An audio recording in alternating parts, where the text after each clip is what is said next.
इस बात के कई प्रमाण मिलते हैं कि प्राचीन काल में यदि हम देखें तो यूरोप वगैरह या ऐसे कई देश जहां सभ्यता का विकास भी नहीं हुआ था, उस समय से हमारे यहाँ पर जो शिक्षा का एक प्रॉपर सिस्टम बन गया था, जो हमारे यहाँ की गुरुकुल पद्धति थी, उसके बारे में जो हम पढ़ते हैं तो साथियों को मालूम है कितनी परफेक्ट थी।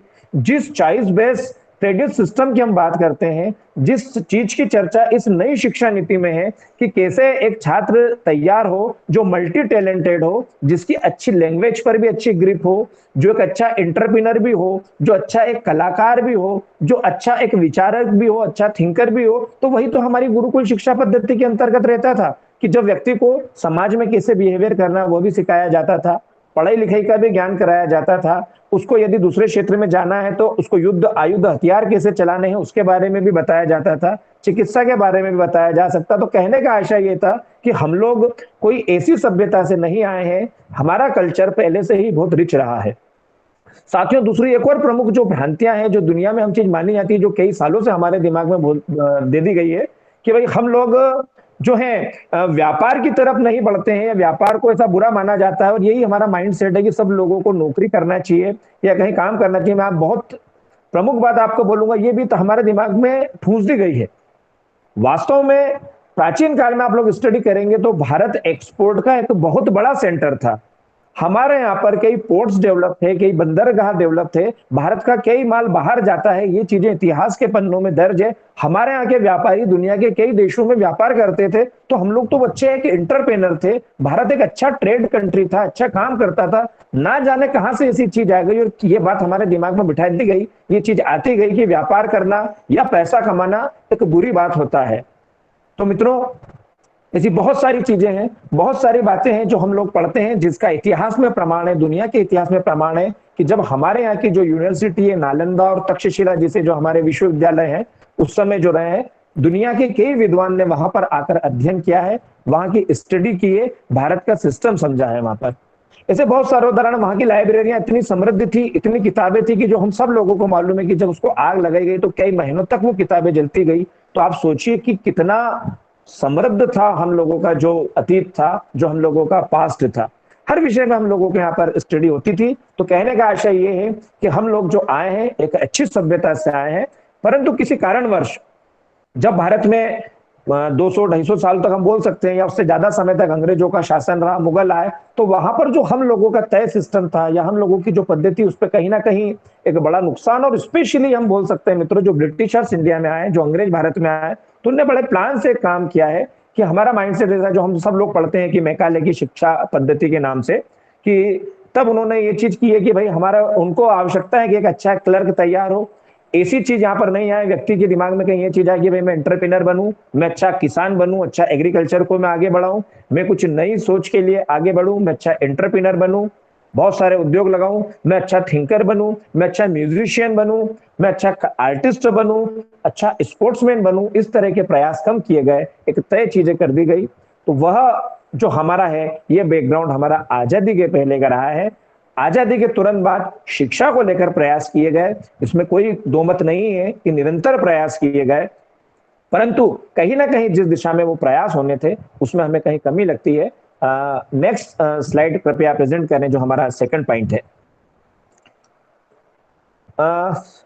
साथियों, जैसा हम सब जानते हैं कि हम लोग सन 1947 में आजाद हुए, और चूंकि उसके पहले हम बोल सकते हैं कि हम लोगों की पॉलिसीज नहीं चलती थी, सारा जो अंग्रेजों का सिस्टम था, जो ब्रिटिशर्स का सिस्टम था, उसी को हम लोग फॉलो करते थे। एजुकेशन को लेकर भी हम उनके सिस्टम से ही चलते थे। 1947 के बाद जो बहुत सारे प्रयास हैं वो किए गए, उसके अंतर्गत यदि हम बात करें साथियों, तो आजादी के तुरंत बाद 1948 1949 में पहला कमीशन बनाया गया एजुकेशन के लिए कि इंडिया में कौन सा एजुकेशन सिस्टम एडॉप्ट किया जाए, हम लोगों की एजुकेशन पॉलिसी क्या रहे, इसको लेकर राधा कृष्ण आयोग का गठन किया गया, जिसको हम राधा कृष्ण कमेटी के नाम से जानते हैं, जो पहला एजुकेशन को लेकर आयोग का गठन किया गया। उसके बाद चूंकि इसका जो काम था हायर एजुकेशन को लेकर अपने सजेशंस देना थे, कुछ पॉलिसीज तैयार करनी थी, इसको लेकर राधा कृष्ण आयोग का गठन किया गया। उसके बाद सन 1953 में हम लोगों की जो है मिडिल एजुकेशन, हायर जो उसको लेकर एक मुदलियार आयोग, मुदलियार कमीशंस का एक गठन किया गया, जिसने खासकर जो हम लोगों की माध्यमिक शिक्षा जो है उसको लेकर उन्होंने उनके पॉइंट्स दिए। सन 1961 में एनसीईआरटी बनाई गई ताकि शिक्षा को लेकर कि कैसे शिक्षक तैयार हो, इसको बनाया गया। और उसके बाद 1953 में 1953 में हमारा यूजीसी यूनिवर्सिटी ग्रांट कमीशन उच्च शिक्षा अनुदान आयोग का गठन किया गया कि किस प्रकार से पॉलिसीज रहे, हायर एजुकेशन के जो हमारे इंस्टीट्यूशन है उसको किस प्रकार से फंडिंग दी जाए, इसको लेकर उसका गठन किया गया। और हमारा जो पहली फर्स्ट जो हमारी एजुकेशन पॉलिसी है वो है 1968 में। 64 65 में कोठारी कमीशन का गठन किया गया। एक कोठारी कमीशन को ये बोला गया कि भाई भारत की आप जो है पहले हमारी जो है शिक्षा नीति तैयार करें, हायर एजुकेशन को लेकर आपकी क्या सजेशन है। 64 65 में जो कोठारी कमीशन से उसको बनाया गया और 1967 68 में इन्होंने अपनी रिपोर्ट दी और 68 में हमारी पहली एजुकेशन पॉलिसी तैयार। साथियों ठीक है, लगातार निरंतर काम करते रहे, पर यदि देखा जाए तो 47 में हम लोग इंडिपेंडेंट हुए, उसके बाद 68 में हमारी पहली पॉलिसी। कहीं ना कहीं लगता है कि 20 साल का एक लंबा समय हमें यह तय करने में लगा कि हम लोगों को किस वे में जाना है, किधर आगे बढ़ना है। उसके बाद यदि हम देखें तो एक बड़ी चीज थी कि हम लोगों को मालूम है कि जो शिक्षा है पहले जो था वो हमारे संविधान में, हमारे कॉन्स्टिट्यूशन में जो दिया गया है कि वो एक स्टेट का विषय था, वो राज्य की सूची के अंतर्गत आता था। इट मीन्स एजुकेशन की जो भी चिंता रहेगी, जो भी पॉलिसीज रहेगी, उस बारे में सोचना राज्य का काम रहेगा, वो राज्य सूची के अंतर्गत आता था। बट 1976 में गवर्नमेंट ने एक बड़ा डिसीजन लिया, एक बड़ा प्रस्ताव पास किया कि जो एजुकेशन है उसको समवर्ती सूची में लाए। इट मीन्स उस पर केंद्र और राज्य दोनों मिलकर उसकी चिंता करेंगे, दोनों मिलकर उसमें पॉलिसीज बनाएंगे। तो ये एक बड़ा अमेंडमेंट हुआ 1976 में। उसके बाद साथियों यदि हम देखें तो 1986 में 68 में जो हमारी प्रथम शिक्षा नीति बनी थी, चूंकि समय समय पर चेंजेस की आवश्यकता लगती रहती है, नई नई चीजें आती रहती हैं, वर्ड्स में चेंज होते रहते हैं, तो 86 में हमारी पुनः जो है उस समय की नवीन शिक्षा नीति है, जिसको हम बोल सकते हैं सेकंड वाली जो शिक्षा नीति है, उसको लेकर सुझाव दिए गए, बहुत सारे उसमें परिवर्तन किए गए। मेरे बहुत सारे साथियों को जैसे मालूम होगा कि पहले जो हमारा रहता था 11th के बाद कॉलेजेस शुरू होते थे, 9th से के बाद हम तो सब्जेक्ट लेते थे, उसके बाद उसमें चेंज किए गए, 12th तक का वो किया गया और बहुत सारे प्रोविजंस किए गए। बट 86 में भी जो हमारी एजुकेशन पॉलिसीज आई थी उसमें ऐसा लगा कि कहीं ना कहीं बहुत सारी बातें छूट रही थी। तो 1992 में जब एक वैश्वीकरण का समय था, जब ऐसा लग रहा था कि उसकी ओर हम लोग बढ़ रहे हैं, तो बहुत सारे चेंजेस उस 86 की पॉलिसीज में किए गए। तो 90 जो हमारी जो एजुकेशन जो था उसमें 92 में एक बड़ा चेंजेस जो हमारी 86 की पॉलिसीज थी उसमें किया गया। उसके बाद यदि हम देखें कि आजादी के बाद की हम लोग बात कर रहे हैं तो और क्या बड़े चेंजेस आए, तो एक बहुत बड़ा जो ट्रिमेंडस चेंज आया हमारी एजुकेशन पॉलिसी को लेकर, वो 2002 में आया, जब हमारी संसद में RTE right to education act पारित किया गया।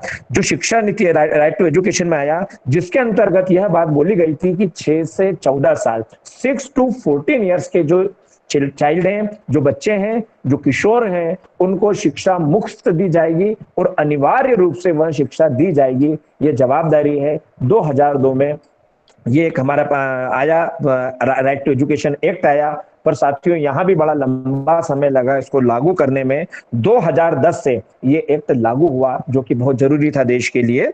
और उसके बाद एक और जो प्रमुख बात थी कि हम लोग बोल रहे हैं कि शिक्षा को अधिकार के अंतर्गत माना गया है, परंतु ये संवैधानिक अधिकार नहीं है। तो 14 वर्ष की आयु तक को लोगों को पढ़ने का एक संवैधानिक अधिकार दिया गया। इसके बाद और लगातार सरकार ने प्रयास किए। सन 2000 में सर्व शिक्षा अभियान की शुरुआत की। सर्व शिक्षा अभियान का जो मुख्य उद्देश्य था खासकर कि जो हमारे यहाँ पर जो है लड़कियां हैं, जो गर्ल्स हैं, उनका एजुकेशन में इन्वॉल्वनेस या बोल सकते हैं जिनका रजिस्ट्रेशन बहुत कम था, तो वो बढ़ाया जाए, वो उसमें ध्यान रखा गया। साथ ही साथ अक्षम लोग जो कैपेबल नहीं है पढ़ाई लिखाई में, किसी कारण से उनको कोई प्रॉब्लम है, तो वो लोग उसमें इन्वॉल्व हो, उस पर ध्यान दिया गया।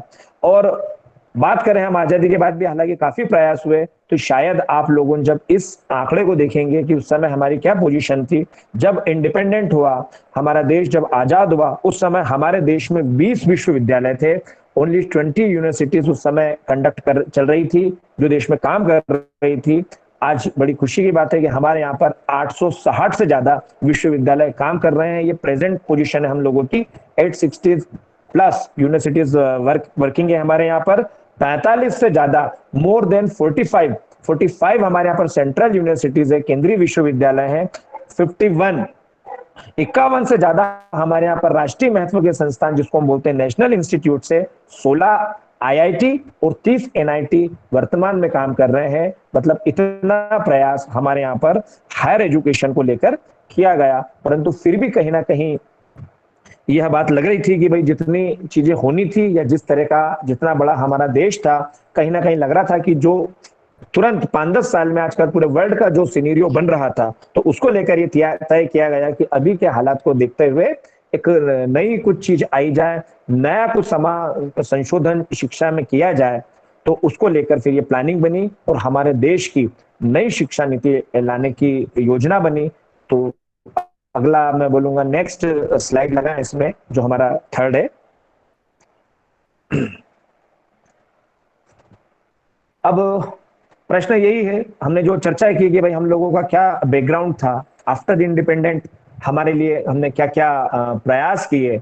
उसके बाद यदि हम देखें तो एक बड़ा मन में प्रश्न आता है कि साथियों पहले भी व्यवस्थाएं तो अच्छी चल रही थी और नो डाउट हम लोगों ने प्रोग्रेस भी काफी की है कि जो 20 यूनिवर्सिटीज थी 47 में, वो बढ़ते बढ़ते हमारे पास करीब करीब 900 के लगभग हम पहुंच गए।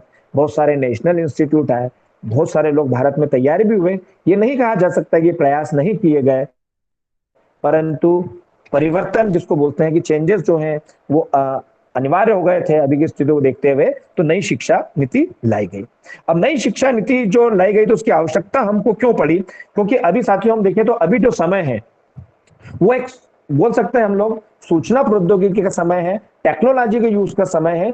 इस बात को जो नई शिक्षा नीति में प्रमुख रूप से जिसको समावेश किया गया है कि जो टीचर्स है वो टेक्नोलॉजी को जाने, एजुकेशन में पढ़ाने में वो टेक्नोलॉजी का यूज करे। ये नई शिक्षा नीति की बात जाने, यदि हम देखें तो अभी बहुत हद तक सही भी लागू हो गई। अभी जो कोविड-19 की प्रॉब्लम आई है, कोरोना की प्रॉब्लम आई है, तो मेरे सभी शिक्षक साथी जान रहे हैं कि हम लोगों को अभी पूरी तरह से हमारे स्टूडेंट्स को पढ़ाने के लिए, एजुकेशन के लिए हम लोग टेक्नोलॉजी पर निर्भर हैं। तो यही बात उसमें बोली गई थी कि उसका प्रयोग हम लोग ज्यादा से ज्यादा करें। दूसरी एक प्रमुख बातें जो बोला गया है कि पुरानी जो हमारी शिक्षा नीति थी, एजुकेशन पॉलिसी थी, उसमें हम लोग सुधार तो कर रहे थे, पर एक बड़ी चीज हमको यूथ में कि ये चेंज लाने की जरूरत थी कि भाई कैसे वो हुनर की तरफ बढ़े, कैसे वो स्किल की तरफ बढ़े। ये कहीं भी पॉसिबल नहीं है। दुनिया का कोई भी देश सारा यूथ को काम नहीं दे सकता, सबको नौकरी नहीं दे सकता।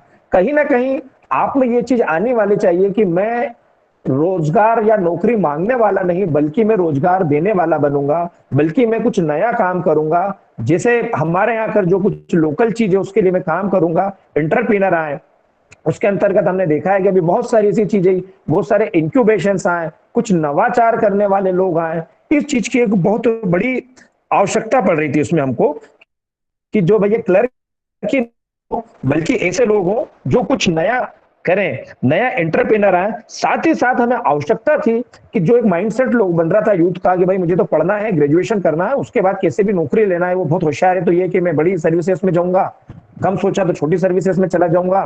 तो ऐसा सबका माइंडसेट बन रहा था, तो वो चेंज करना था। और साथ ही साथ इस शिक्षा नीति में प्रमुख बात ये बोली गई है कि एक देश जो समृद्ध बनता है सिर्फ पैसों से ही समृद्ध नहीं बनता है, जिसको हम बोल सकते हैं ना कि बंच ऑफ फ्लावर्स, कि बहुत सारी जब उसमें विविधताएं रहेंगी, जब हर तरह के लोगों का सम्मान होगा, हर तरह के लोगों को उसमें शामिल किया जाएगा, तो ये बात बोली गई। तो इस शिक्षा नीति में प्रमुख बात ये बोली गई है कि यूथ सिर्फ क्लर्क बनने के लिए या नौकरी करने के लिए तैयार नहीं हो, अच्छा उद्यमी बने, एंटरप्रेन्योर बने, उद्योग लगाने की ओर बढ़े, अच्छा वैज्ञानिक बने, कुछ नई रिसर्च की ओर उसका काम बढ़े, अच्छा स्पोर्ट्समैन बढ़े। यदि वो खेलना चाहता है तो ये नहीं बोला जाए कि भाई खेलने से खराब होते हैं, उस पर भी ध्यान दिया जाए, वो अच्छा स्पोर्ट्समैन बने। यदि उसकी इच्छा कुछ आर्टिस्ट बनने की है, यदि उसके पास कुछ वो हिनर है, अच्छा सिंगर वो बन सकता है, तो उसके लिए उस ओर प्रेरित किया जाए। वो अच्छा दार्शनिक बनना चाहता है, अच्छा थिंकर बनना चाहता है, अच्छा विचारक बनना चाहता है, तो सभी चीजों को समावेश किया गया कि इस तरह के जो बोल सकते हैं ना कि कोई भी गुलदस्ता, कोई भी जो बुके तभी सुंदर लगेगा जब उसमें कई तरह के फूल हो। तो ये बात इसमें शामिल की गई है।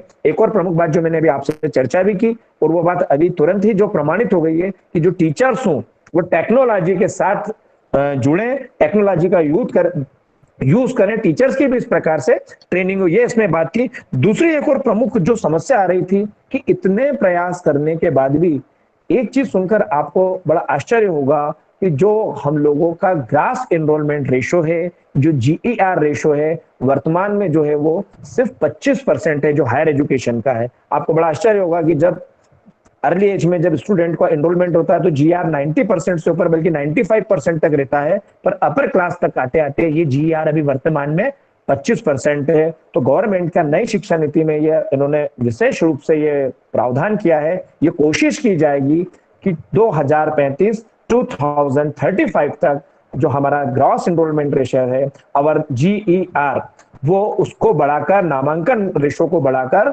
जो किया जाएगा 50% तक लाया जाएगा। 2035 तक ये टारगेट है, ये इसका एक प्रमुख प्रावधान है। साथ ही साथ हम लोगों ने जो अभी जैसे मैंने बताया कि जो शुरू में जो हम लोगों का जीआर रहता है प्राथमिक शिक्षा में या पहली बार जब स्टूडेंट को रजिस्ट्रेशन वो 95% रहता है, बट ऊपर आते आते ये ओनली 25 बचता है जीआर। तो ड्रॉप आउट संख्या बहुत ज्यादा है, ये कहीं ना कहीं 70% जो स्टूडेंट है वो आगे आने में धीरे धीरे धीरे ड्रॉप आउट होते जाते हैं। तो उन ड्रॉप आउट रेशियो को कम करना, या जो स्टूडेंट किसी कारण से ड्रॉप आउट हो गए हैं, जिन्होंने पढ़ाई अपनी छोड़ दी है, उन लोगों को वापस से एजुकेशन में जोड़ना, ये भी इस एजुकेशन पॉलिसी में रहा गया है, इसकी प्रमुख आवश्यकता रखी गई है। साथ ही साथ जिसको हम बोल सकते हैं कि कुछ यूनिक चीजों को बढ़ावा देना, जिसको हम बोल सकते हैं नवोन्मेष, नवाचार, इसको बढ़ावा देना, सीबीसीएस को बढ़ावा देना, चाइल्ड बेस्ड क्रेडिट सिस्टम को बढ़ावा देना, ये सारी बातें इसमें रखी गई है। साथ ही साथ जो हमने बात की रिसर्च को बढ़ावा देना,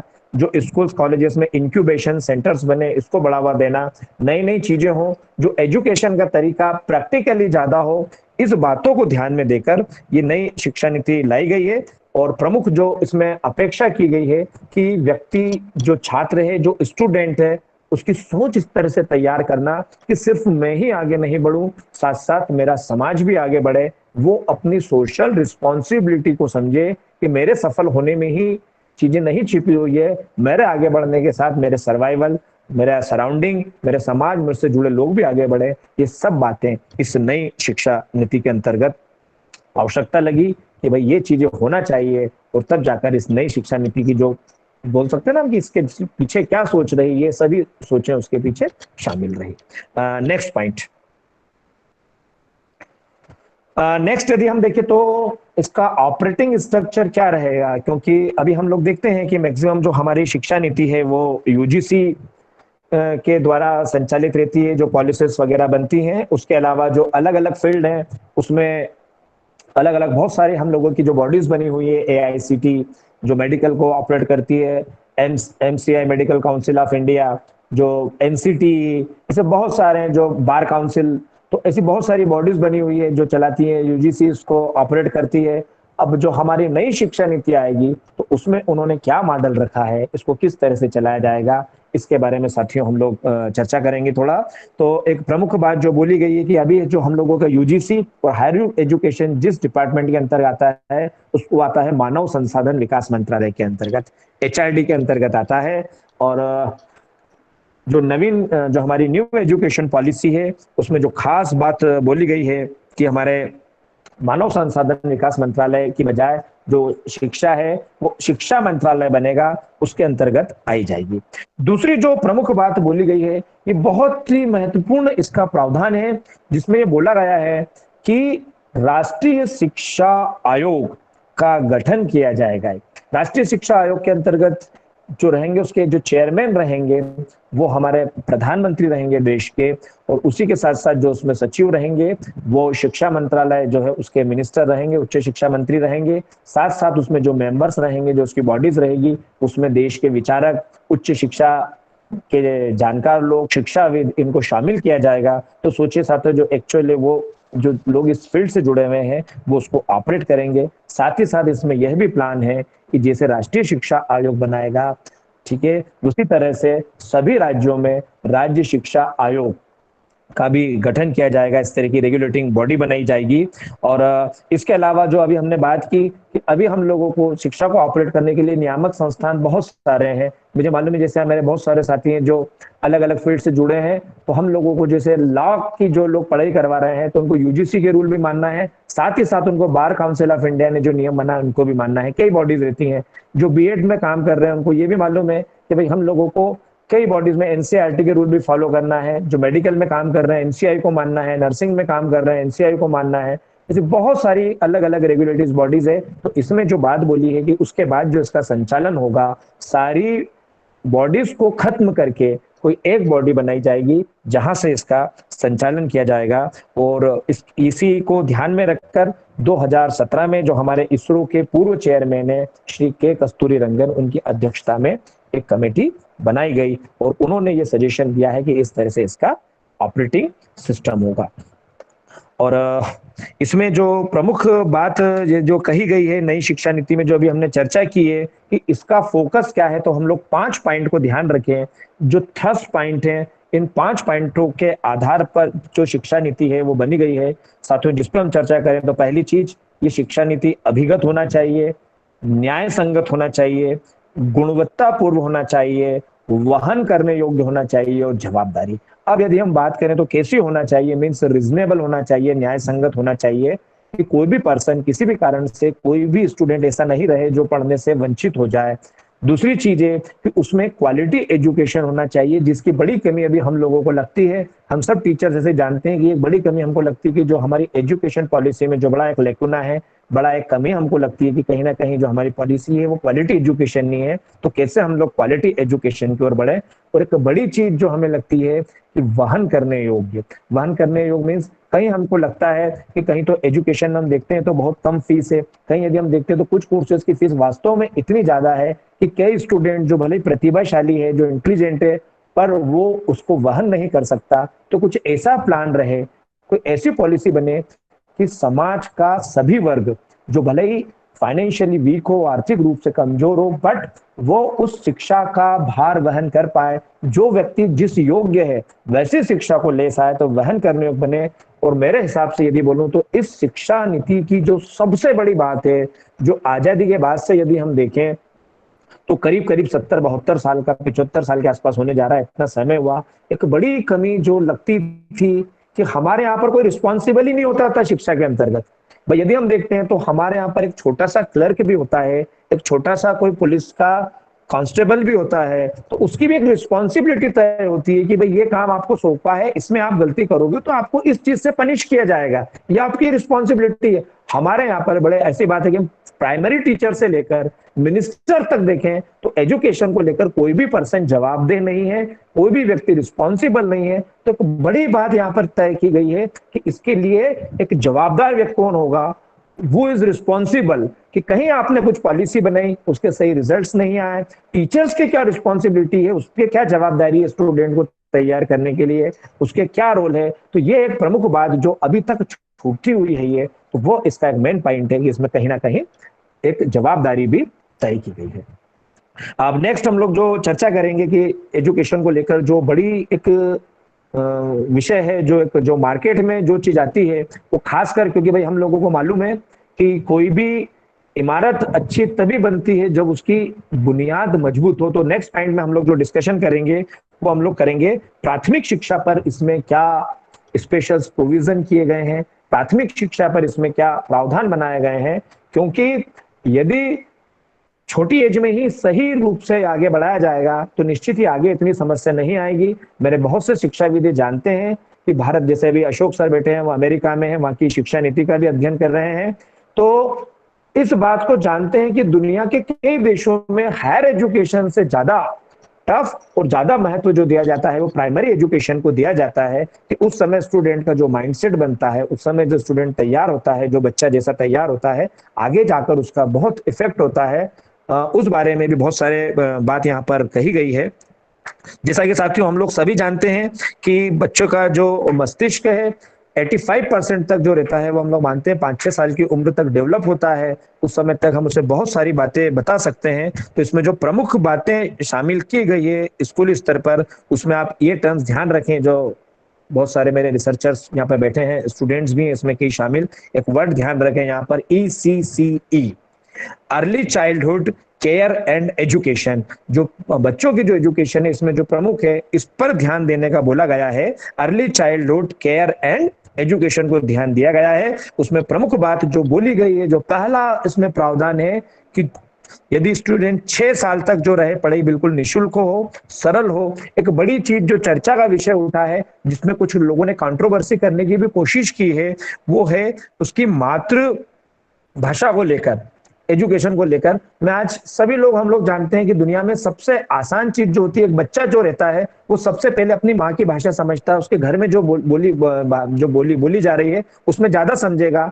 तो जो छोटे स्टूडेंट है उसको उसकी मातृभाषा में शिक्षा दी जाएगी तो निश्चित ही उसकी क्यूरियोसिटी ज्यादा आएगी, ज्यादा इजीली वो उस चीज को समझेगा। अभी होता यह है कि उसको हम दूसरी भाषा में शिक्षा देते हैं तो मेन जो हमारी एनर्जी है, पहले तो उसको वो लैंग्वेज सिखाने में चली जाती है, उसके बाद ज्ञान देने में चली जाती है। तो प्राथमिक शिक्षा मातृभाषा में हो, इस पर जोर दिया गया है। इसमें कहीं भी ये मना नहीं किया गया है कि दूसरी भाषा नहीं सीखी जाए या इंग्लिश नहीं सीखी जाए, बल्कि इसमें जो प्रमुख बातें बोली गई हैं, त्रिस्तरीय भाषा, ट्राई लैंग्वेज के बारे में बताया गया है कि जो मातृभाषा भी व्यक्ति सीखे, अपनी संपर्क भाषा भी सीखे जो देश में बोली जा रही है। हिंदी यदि, चूंकि ज्यादा लोगों द्वारा या देश में अधिकांश स्थानों पर हिंदी का प्रयोग मेजर उसमें किया जाता है, तो हम लोगों की संपर्क भाषा के रूप में हिंदी हो सकती है, या फिर हमारी रीजनल लैंग्वेज हो सकती है, वह भी सीखना चाहिए। भाई जैसे साउथ में तो आप तमिल, तेलुगु वगैरह सीख सकते हैं, कहीं भी वो बोला जाती। और एक भाषा के रूप में हमें इंटरनेशनल भाषा आनी चाहिए, कम से कम ये रहना चाहिए, वो भाषा इंग्लिश भी हो सकती है।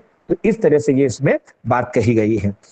साथ ही साथ और प्रमुख जो बातें इसमें बोली गई है, जो हमने पहले भी चर्चा की गई है, कि प्राथमिक शिक्षा में जो ड्रॉप आउट रेशो है वो कम हो। कि शुरुआत में 95% तक स्टूडेंट इनरोल्ड होते हैं, पर हायर एजुकेशन तक आते आते वो 25% रह जाता है। तो बहुत बड़ा पोर्शन है जो ड्रॉप आउट का है। तो प्राथमिक कक्षाओं में, प्रीलिमिनरी एजुकेशन में ही वो ड्रॉप आउट रेशो रोका जाए। दूसरा जो एक खास बात इसमें बोली गई है कि जो हम लोगों के यहाँ की एक प्रमुख चीजें हैं, आंगनवाड़ी शिक्षा, शायद आप सभी लोगों को मालूम होगा, तो उसको बढ़ावा दिया जाए, उसको ठीक किया जाए, आंगनवाड़ी शिक्षा प्रणाली मजबूत की जाए। दूसरी चीज है कि जो हमारी प्री प्राइमरी एजुकेशन है, उसके बाद उसको जो प्राइमरी से वो करते हैं, तो उसको लिंक करने के लिए कोई ब्रिज ऐसा नहीं है, कोई प्रॉपर उसका प्लान नहीं है। तो ये एक बड़ी अच्छी बात की गई है कि प्री प्राइमरी से प्राइमरी के एजुकेशन को किस प्रकार से लिंक किया जाए, ये बात बताई गई है। साथ ही साथ एक बड़ा अच्छी बात जो इसमें बताई गई है, वो ये बोला गया है कि जो हम लोग देखते हैं साथियों, ये मेरे ख्याल से ये मुझे तो बड़ी इस चीज की कमी लगती है जब मैं देखता हूँ, खासकर हायर एजुकेशन में भी ये बात देखता हूँ, स्कूल एजुकेशन में भी देखता हूँ, कि कुछ स्कूल के कैंपस तो बहुत बड़े बड़े हैं, उनके पास बहुत सारे रिसोर्सेज बहुत सारे हैं, बहुत अच्छी उनके पास लैब्स बनी हुई है, बहुत अच्छे अच्छे उनके पास टीचर हैं, बहुत सारे उनके पास प्लान है, उनके पास एक्स्ट्रा, जिसको हम बोल सकते हैं कि वैसा संसाधन है, उनके पास एक्स्ट्रा रिसोर्सेज है, स्टूडेंट संख्या कम है। कई स्कूल हमने ऐसे देखे जिनमें नंबर ऑफ स्टूडेंट्स ज्यादा है बट उनके पास रिसोर्सेस कम है। तो एक बड़ा अच्छा प्लान इसमें किया गया है कि कुछ एक ही एरिया के या एक ही जगह के सब स्कूल को मिलाकर, जिसको बोला गया है संकुल, कि एक जिसको हम बोल सकते हैं कॉम्प्लेक्स, ऐसा कि स्कूल का एक पूरा ग्रुप्स बना दिया जाए। वो ग्रुप कैसे काम करेगा कि सब लोगों का, सभी स्कूल्स का आपस में टाई अप होगा। किसी स्कूल के पास किसी चीज की अच्छी सुविधा है तो दूसरे स्कूल का स्टूडेंट्स उसके पास चला जाएगा।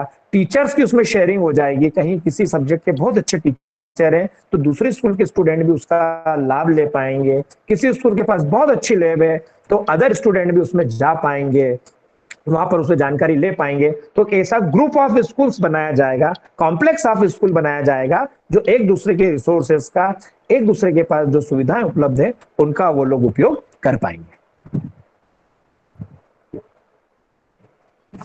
एक और जो इसमें प्रमुख बात की गई है, जिसने भारत में शिक्षा के क्षेत्र में बोलता हूं कि एक बड़ा चेंजेस लाया है 2001 से, राइट टू एजुकेशन जो RTE एक्ट है वो हमारे यहाँ पर लागू हुआ। उसके बाद से बहुत चेंजेस आया। RTE एक्ट जो है उसको काफी विस्तार दिया जाएगा, उसको ये दिया जाएगा कि 18 साल की एज तक के स्टूडेंट पर ये एक्ट लागू होगा। मतलब 12th तक की जो एजुकेशन रहेगी वो अनिवार्य शिक्षा रहेगी, वो प्राप्त करना हर स्टूडेंट का अधिकार रहेगा। और एक सबसे मेन पॉइंट जो प्राइमरी एजुकेशन को लेकर है जो मैं आपसे चर्चा करना चाहता हूं। जैसे हमने कुछ पॉइंट इस चीजों को पढ़ा है, आप लोग न्यूज़पेपर में भी पढ़ते होंगे, ईसीसी पर चर्चा करते होंगे, एक नंबर की चर्चा बड़ी आती है कि न्यू एजुकेशन पॉलिसीज में जो स्कूल एजुकेशन उसके लिए एक नंबर दिया है, वो शायद आप लोगों को मालूम भी हो, 5+3+3+4, 5 3 3 4। ये एक बड़ा नंबर दे रखा है कि भाई ये इस नंबर का क्या मतलब है। यदि हम इनको जोड़ें तो इसका जो टोटल आता है साथियों वो 15 साल आता है। तो किस प्रकार से, तो माना गया है कि 3 साल तक तो बच्चा घर पे रहकर ही सीखे, उसके बाद जो बोला गया है 3 से 8 साल, इट मीन्स ये जो बीच का समय होता है वो 5 साल, पहला 5 जो है वहां पर बच्चे को फाउंडेशन एजुकेशन दी जाएगी, मूलभूत शिक्षा दी जाएगी, जिसमें उसको लैंग्वेज के बारे में पढ़ाया जाएगा, सिंपल मैथ्स वगैरह से कैलकुलेशन कराई जाएगी, टॉयज वगैरह से खिलाया जाएगा, उसको प्रैक्टिकली नॉलेज दिया जाएगा, उसको टच वगैरह बताया जाएगा जो हम लोगों के स्कूल एजुकेशन में से रहता है, सॉफ्ट टच, हार्ड टच, कैसे चीजों को फील करना, स्मेल क्या रहती है, उसके बारे में बताया जाएगा। इस तरह से वो एजुकेशन की पूरी रहेगी। तो पहला जो चरण रहेगा 3 साल से 8 साल यानी 5 साल का पहला जो 5 है, वो उस चरण को जो बोला जाएगा वो हमारा फाउंडेशन रहेगा। दूसरा जो है हमारा 8 से 11 साल, थ्री मतलब बीच के 3 साल, यहाँ पर जो पढ़ाई होगी वो प्राथमिक चरण रहेगा। इसमें तीसरी से 5वीं तक की पढ़ाई की जाएगी। इसमें जो मूल विषय है उसके बारे में हमारा खासकर जो जोर रहेगा, यहाँ भी भाषा पर रहेगा, गणित पर रहेगा, विज्ञान पर रहेगा, इट मीन्स लैंग्वेज, साइंस और मैथ्स, इसको उसमें इंक्लूड किया जाएगा। 8 से 11 साल तक वो तीसरी से 5वीं पढ़ेगा। 11 से 14 वर्ष तक यानी ये जो बीच का समय होता है 3 साल का, इस चरण को बोला जाएगा माध्यमिक चरण, जो मिडिल एज रहेगी। इसमें स्टूडेंट 6 to 8 छठी से 8वीं तक की पढ़ाई कर पाएगा। और लास्ट जो स्टेज रहेगी वो रहेगी 14 to 18 ईयर्स यानी 4 साल तक की जो एजुकेशन रहेगी वो 9th to 12th तक स्टूडेंट पढ़ेगा। और उसमें बड़ी अच्छी बात जो यहाँ पर बोली गई है कि सिर्फ बुकिश नॉलेज या किताबी ज्ञान नहीं दिया जाएगा। जब स्टूडेंट इस प्रकार की एज में आ जाएगा तो उसको, यदि उसका रुझान विज्ञान की तरफ है, तो उसको प्रैक्टिकल नॉलेज दिया जाए कि मशीन कैसे वर्क करती है, कैसे कंप्यूटर साइंस में उसका इंटरेस्ट है तो ऐप कैसे बनाया जाता है, तो उसको प्रैक्टिकली वो चीज सिखाई जाएगी। उसका यदि इंटरेस्ट आर्किटेक्चर की तरफ है तो उसको दिखाया जाएगा कि भारत का या दुनिया का किस तरह का आर्किटेक्चर रहा है, कैसे एक बिल्डिंग बनाई जाएगी। मतलब कुल कहने का आशय ये है कि उसमें जो मुख्य जोर रहेगा वो प्रैक्टिकल एजुकेशन की तरफ ज्यादा रहेगा। स्टूडेंट पे ये फोकस किया जाएगा कि उसके अंतर्गत कुछ हुनर भी वो साथ साथ उसी एज में आकर सीखता जाए। इट मीन्स स्किल को बढ़ावा दिया जाएगा कि सिर्फ पढ़ाई के से ही काम नहीं हो, एक स्टूडेंट को अच्छी स्किल भी बढ़े। त्रिभाषा पे हमने बात करी ली है, ये बात इसमें रहेगी। तो यदि हम देखें तो प्राथमिक शिक्षा में ये बात यहाँ पर खास तौर से बताई गई है। और ये प्रमुख प्रावधान हमारी प्राथमिक शिक्षा को लेकर किए गए हैं।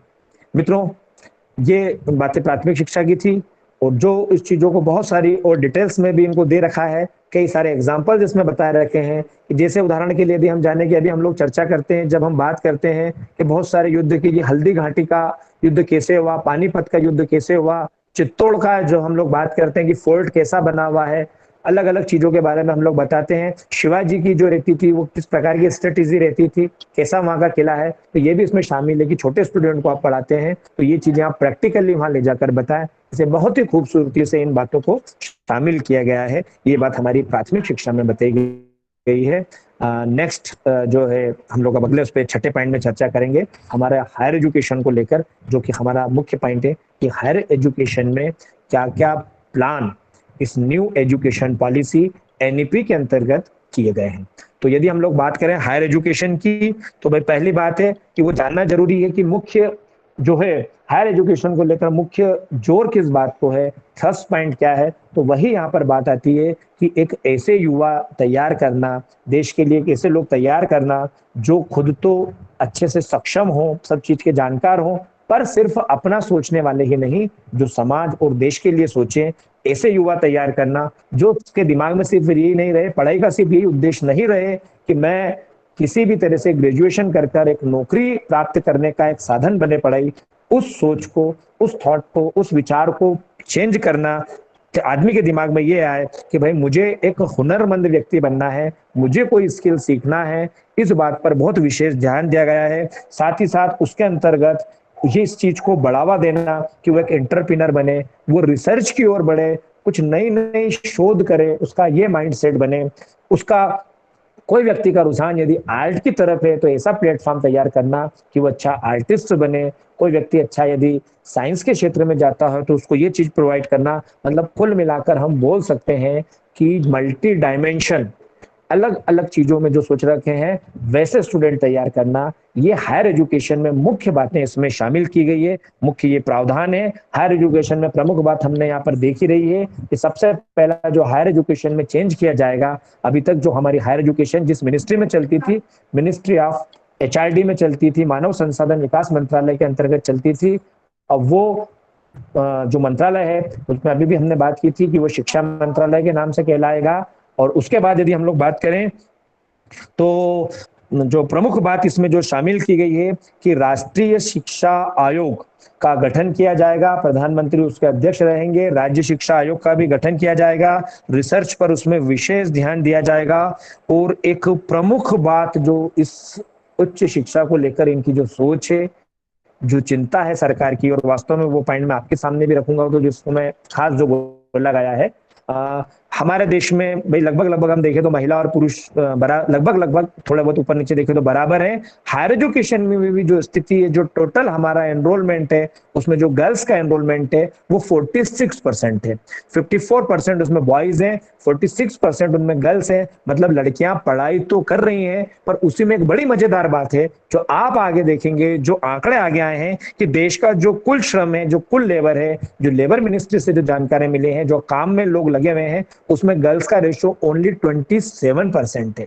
मतलब साथियों 80, जिसमें हम यदि बोले मोटा मोटा 73% जो है उसमें पुरुष लोग लगे हुए हैं जो काम कर रहे हैं देश में, टोटल जो वर्क कर रहे हैं, और जो महिलाओं का रेशो है वो 27% है। तो बड़े आश्चर्य की बात है कि 46 जब पढ़ाई करती हैं तो जो गर्ल्स का रेशो है वो 46 है, पर जब देश के लिए हमें एक अच्छे श्रम की जरूरत रहती है, देश के सभी लोग इन्वॉल्व हो, तो वहां पर वो रेशो बहुत कम होकर ही हो जाता है, वो 27% आता है।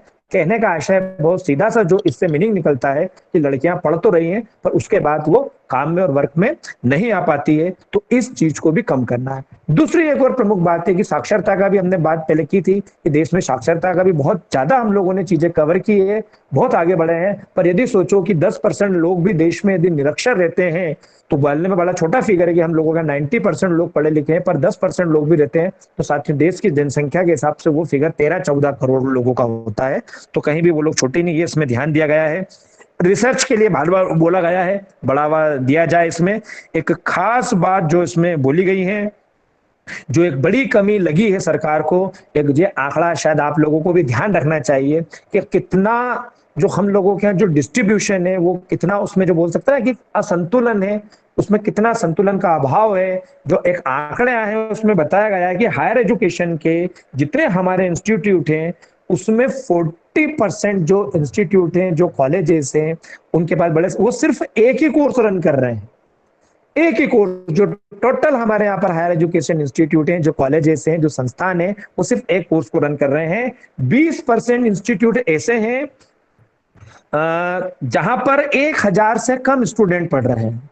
अच्छे संसाधन है, अच्छी बिल्डिंग है, बट वहां पर जो स्टूडेंट हैं वो 20% से कम है। सिर्फ 4% जो हमारे हायर एजुकेशन के इंस्टीट्यूट हैं वो ऐसे हैं जिसमें मोर देन 3000 से ज्यादा स्टूडेंट्स एनरोल्ड है, वहां पर पढ़ाई कर रहे हैं। अब इन सबसे क्या आशय निकलेगा, इसको कैसे ठीक किया जाए? भाई हम कहीं कहीं देखते हैं, हम लोगों में से बहुत से लोग इस समस्या से वाकिफ हैं कि गवर्नमेंट सेक्टर में खासकर ये चीज दिखने आती है कि बिल्डिंग तो बहुत बड़ी है वहां की, 5000 स्टूडेंट पढ़ सकते हैं, पर वहां पर पढ़ कितने रहे, 500 स्टूडेंट पढ़ रहे हैं। तो कहीं ना कहीं क्या लगता है, या एक शिफ्ट में कॉलेज लग रहा है, तो जो उनके संसाधन है, जो रिसोर्सेज, उनका प्रॉपर यूज ही नहीं हो पा रहा है। और कहीं कहीं हम देखते हैं कि बिल्डिंग्स छोटी है, लैब की फैसिलिटीज नहीं है, रिसोर्सेज कमी है, उनकी कैपेसिटी सिर्फ 500 स्टूडेंट की है, पर वहां पर 2000 स्टूडेंट इनरोलमेंट है। तो कहीं ना कहीं एक बड़ी असमानता है। तो इस एजुकेशन पॉलिसीज में इस असमानता को खत्म करने के लिए प्रोविजंस लाए गए हैं कि कैसे उसको उचित किया जाए। दूसरी एक और हम प्रमुख बात बोलते हैं कि एक बड़ा इंस्टीट्यूट है, वो बहुत सारी चीजें, बट वो मालूम पड़ा सिर्फ साइंस ही पढ़ा रहा है, वहां पर और फैसिलिटीज है, वो बिल्डिंग खाली रहती है, वो अदर चीजों को भी पढ़ा सकता है, बट यूज नहीं हो रहा है, तो कहीं ना कहीं हम बोल सकते हैं कि इसका एक युक्ति युक्तकरण करना, इसको प्रॉपर वे में करना हायर एजुकेशन को, ये इसमें प्रमुख बात यहाँ पर बताई गई है। अगली जो प्रमुख बात है जो हायर एजुकेशन में जो इसके प्रोविजंस में शामिल की गई है, जो मैंने पहले भी चर्चा की गई है, जो बड़ी चिंतनीय बात है कि अभी एट प्रेजेंट में भी इतने साल बाद भी आजादी के हम लोगों का जो ग्रॉस एनरोलमेंट रेशो है वो हायर एजुकेशन में ओनली 25% है। तो 2035 तक इसको जस्ट डबल करना, 50% हमारा GR रहे, इस बात को ध्यान में रखना है।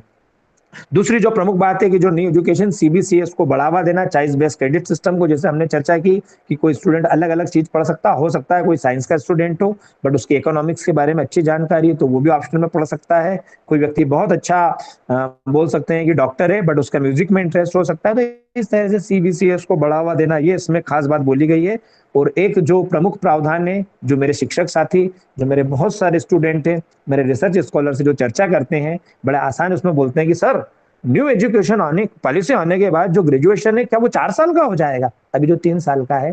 तो हाँ, वो 4 साल का होगा, पर उसको इतना बढ़िया उसमें सिस्टम दिया गया है, आप सोचिए कि वो किस तरह से होगा, ये बात हम लोगों को ध्यान में रखनी है।